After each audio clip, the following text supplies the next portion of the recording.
sa panahon ng latest news.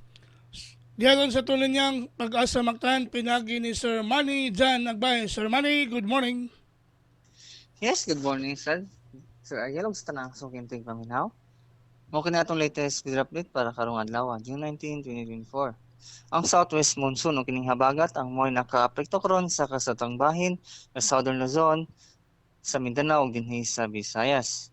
Ug tungod daan tibok probinsya sa Palawan lakip na ang Danao, kay makasinati og nag-umon nga kalingitan nga may mga katag-katag nga mga pag-ulan ug mga panugdog kilat. Samtang dinhi sa Metro Cebu, lakip na sa probinsya sa Subo ni bahin sa Visayas, kay mga kasinati tagpanag sa panganuron ngadto na sa dag-umon nga kalingitan may mga tsansa sa mga lumalabay na ulan ug mga panugdog ug kilat. Ug gumikan kini sa southwest monsoon ug mga localized thunderstorms.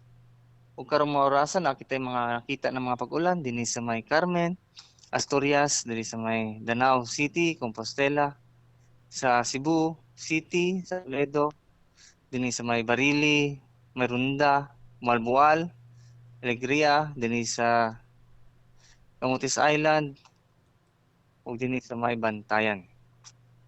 Ug para sa kahimtang sa hangin ug sa kadagatan, ang tibok Visayas kay makasinati og hinay ngadto sa kasarangan nga hangin nagaoros diyan sa bagatang Kasadpan ngadto na sa bagatang Silangan.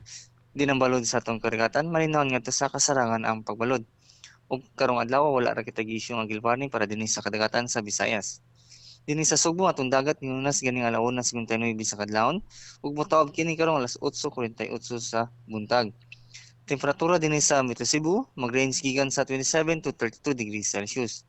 Matong haring adlaw mo silang karong alas 5:24 sa buntag, mosop alas 6:07 sa hapon.